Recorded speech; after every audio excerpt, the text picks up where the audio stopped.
سال قبل مسیح فدان بابل کے جنوب میں واقع ایک پرامن شہر.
بچے کو شفا عطا کر، اس کی پریشان ماں کا دل شاد کر دے اور اس کی ماں کی پریشانی کو شادمانی میں بدل دے.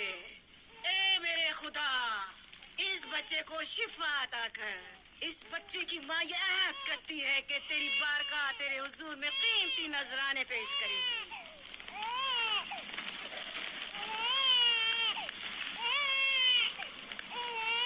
اشتار عظیم سے تمہارے بچے کی زندگی کی دعا کی ہے، اس نے میری دعا سن لی.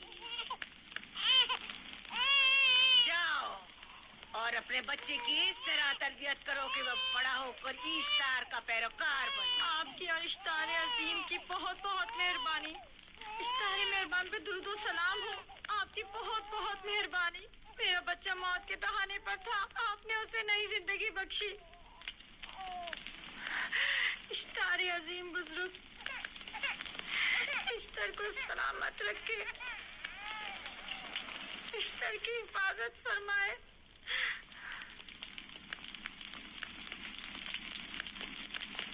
یقیناً یہ بچہ بھی ہمارے بچے کی طرح شفایاب ہو جائے گا. ہاں، اشتار مہربان اور قدرت مند ہے، یقیناً اسے بھی شفا دے گا. یقیناً ایسا ہی ہے. چلیں. چلو چلیں. یہ تم لوگوں کو کیا ہو گیا ہے؟ تم لوگ جو خود مسجود ملائک ہو، اپنے ہی بنائے ہوئے خداؤں کے سامنے ماتھا ٹیکتے ہو. تمام کائنات انسان کی تابع ہے، پھر بھی تم ان بے جان پتھروں اور بتوں کے سامنے سر جھکاتے ہو. تم یہ سب باتیں اپنے تئیں کر رہے ہو اور بیکار میں ہمارے خداؤں کی توہین کر رہے ہو. میں خود سے یہ باتیں نہیں کہہ رہا ہوں، میں خدا کا نبی ہوں اور میری باتیں کلام الہی میں سے ہیں. یہ کتاب وہ آسمانی صحیفہ ہے جو میرے جد حضرت ابراہیم علیہ السلام پر نازل ہوا. میں ان کے دین کا پیروکار ہوں اور اس کتاب کی ترویج و تبلیغ پر مامور ہوں. میں خود سے کچھ نہیں کہہ رہا. اس آسمانی کتاب میں یہ بھی لکھا ہے کہ تم ہمارے خداؤں کی توہین کرو. میں توہین نہیں کر رہا، صرف سوال کر رہا ہوں. اگر جانتے ہو تو جواب دو، اگر نہیں جانتے تو قبول کرو. میں آپ سے پوچھتا ہوں، اشتار کی عبادت گاہ کے بت تمہارے خالق ہیں یا تمہاری مخلوق؟ تم لوگ اشتار کے حکم کے تابع ہو یا وہ تمہارے تابع ہے؟ اشتار تم پر حکم چلاتا ہے یا تم اس پر؟ اگر اشتار ایک کمزور اور ناتواں پتھر ہے تو پھر اس نے کس طرح ہمارے بیٹے کو شفا بخشی؟ صحیح کہہ رہا ہے، ہم نے بھی دیکھا ہے. ہاں، یہ ٹھیک کہتا ہے. اشتار نے اس کے بیٹے کو شفا دی، میں نے دیکھا ہے. وہ حکیم و دانا جس نے تمہاری آوازاری سنی، اسی نے تمہارے بچے کو شفا بخشی. نہ کہ اشتار نے. تم نے اگرچہ غیر خدا سے لو لگائی اور غیر سے ہی مدد طلب کی، لیکن وہ جو تمام بندوں کے حالات سے واقف ہے، اس نے تمہاری حالت زار پر رحم کیا اور تمہارے بچے کو زندگی بخشی. تمہارے پاس بصارت تو ہے لیکن بصیرت نہیں. تم نے اشتار کو دیکھا لیکن حقیقی شفا دینے والے کو نہیں دیکھا. یعقوب کی باتوں کا خلاصہ یہ ہے کہ ہم اپنے خداؤں کو چھوڑ کر اس کے خدا کی عبادت کریں. کیوں؟ صحیح کہا نا؟ بھلا ہمارے خداؤں سے ہمیں کیا مل گیا جو تمہارا خدا دے گا؟ میں تم لوگوں کو خدا یکتا کی پرستی کی دعوت دے رہا ہوں، کائنات کی ہر شے سے بالا۔ ہم کیا جانے کہ تمہارا خدا باقی دیگر خداؤں سے بہتر و برتر ہے؟ کیا معلوم کہ تم اور تمہارا خدا معبد اشتار کے کاہنوں کی طرح سیم و زر جمع کرنے اور اپنے منافع کے اصول کی فکر میں نہیں ہو؟ سب جانتے ہیں کہ میں لابان کا گلہ چراتا ہوں اور میرے پاس اپنا ذاتی کچھ نہیں ہے۔ کیا میں نے اب تک آپ لوگوں سے اجرت طلب کی ہے؟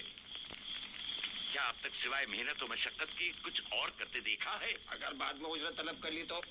اب تک تمہارے پاس طاقت نہیں تھی، ورنہ تم بھی کاہنوں سے کچھ کم نہیں ہوتے۔